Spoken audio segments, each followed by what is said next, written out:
For example, you don't litter on the road. People, they litter on the road. This is not good. Take a few steps and go throw it in the garbage. Leave it in your car, wait till you pass by and you see your garbage. Take it home, throw it in the garbage. Don't throw it outside. So people, they throw it outside, they say, somebody else will come in, pick it up who works. No, don't do this. If everybody goes outside and they throw bottles outside and nobody comes and even picks it up, what's going to happen? وَإِذْ تَأَذَّنَ رَبُّكُمْ لَئِن شَكَرْتُمْ لَأَزِيدَنَّكُمْ. التاسع أعط الطريق حقه فغض بصرك وكف الأذى ورد السلام وأمر بالمعروف وانهى عن المنكر. 9. Give the users of the pathways their rights by lowering the gaze if women go by, and by abstaining from harming the people if you sit by the pathways. Reply back to the greetings of salutations and order the people with good and forbid the evil. And now we're on the 9th, etiquette and manner. And this manner over here is an important manner. And it's the manner of the pathway. The pathway, when somebody is outside, and the roads, and how somebody should be carrying themselves over there. Number 1, the fawaid and the benefit we could get is, when someone is outside and is walking on the road, then they should lower their gaze. They should lower their gaze. And Allah Azza wa Jalla said, قُلْ لِلْمُؤْمِنِينَ يغضوا من أبصارهم ويحفظوا فروجهم. O Muhammad sallallahu alayhi wa sallam, قل للمؤمنين, tell the believers, meaning tell the believing men, يغضوا من أبصارهم, that they should lower their gaze, يغضوا من أبصارهم ويحفظوا فروجهم. They should lower their gaze and they should protect their private parts. Meaning lowering their gaze. يغضوا من أبصارهم, lowering their gaze from looking at women. For the believing men, when they're walking outside, they lower their gaze. They don't look at women. And likewise, وَيَحْفَظُوا فُرُوجُهُ, and that they protect their private parts from what? Any haram, sexual acts, any illegal sexual acts. They protect their private parts from this over here. This is number 1. Number 2, that you do not harm anybody on the road. You do not harm anybody on the road, meaning you abstain from harming anybody on the road. And this over here could be harming somebody on the road by littering, by putting something bad on the road, by throwing garbage on the road. And this is something that you should stay away from. As the Prophet Muhammad said, Al-Muslim man sallim al-Muslimuna min lisani wa yadi. Al-Muslim man sallim al-Muslimuna min lisani wa yadi. The Muslim is the one who the believers are protected from his hand and his tongue. So you don't harm people on the road. For example, you don't litter on the road. People, they litter on the road. This is not good. Take a few steps and go throw it in the garbage. Leave it in your car, wait till you pass by and you see your garbage. Take it home, throw it in the garbage. Don't throw it outside. So people, they throw it outside, they say, somebody else will come in, pick it up who works. No, don't do this. If everybody goes outside and they throw bottles outside and nobody comes and even picks it up, what's going to happen? This is not good. This is not from the way a Muslim is supposed to be. Likewise, you don't harm people on the road verbally. For example, somebody is driving a car and a road rage happens and somebody says something bad to you.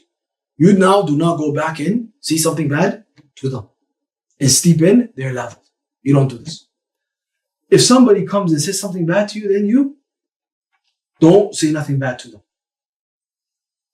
Rather, maybe you should say something good to them, or you should be quiet. You should be quiet if you're going to say something that is not good. Now,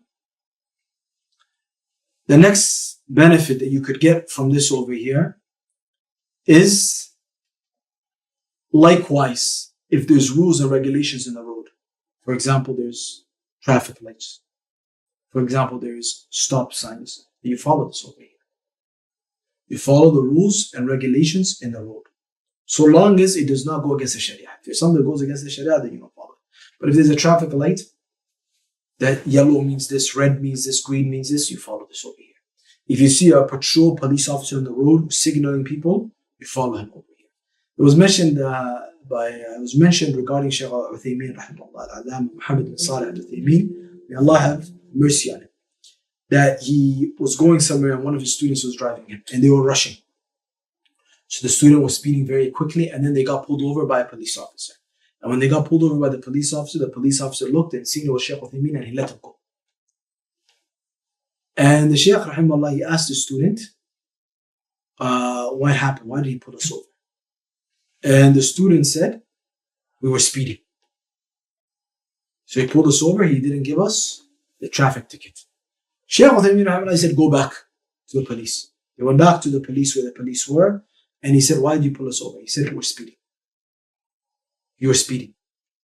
He said, why did you let us go? He said, I let you guys go because maybe you had somewhere important to go. Shaykh Uṣaymī said, no. He said, how much is the ticket? He said how much the ticket was, and Shaykh Uṣaymī paid the ticket.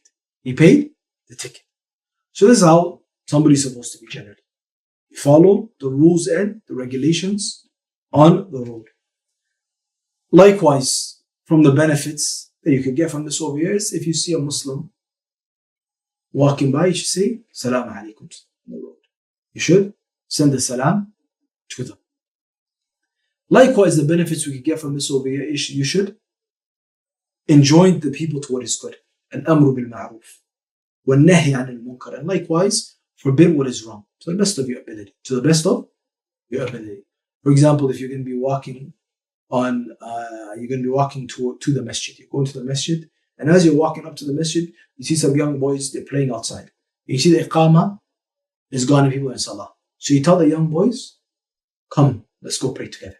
Let's go pray together. You take them to go pray together. So the best of your abilities, you do this.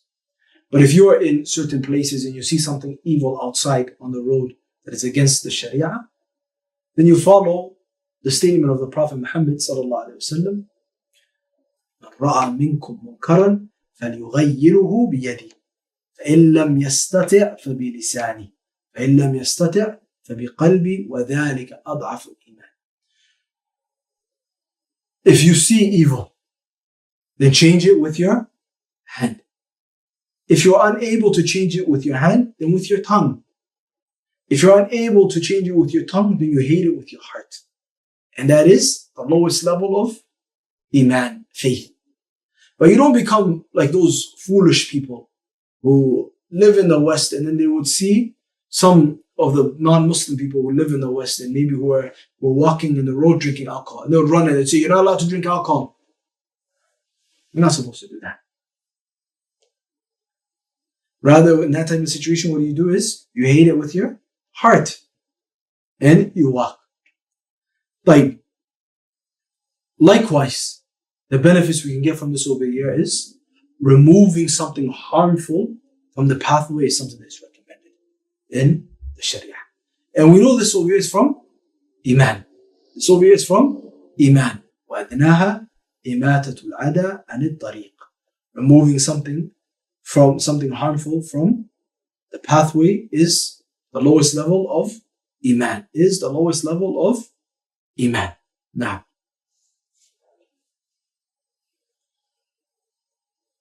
العاشر البس الجميل من الثياب وأفضلها الأبيض ولا يجاوز كعبيك سفلى وابدأ بيمينك لبسا وبشمالك خلعا. Number 10.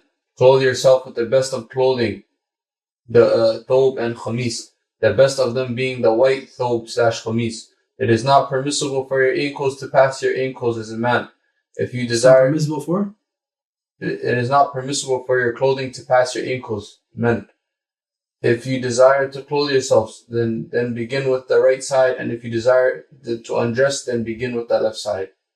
Naam, and there's plenty of benefits we could get from this over here. Number 1, when you're going outside, you wear the best of your clothes.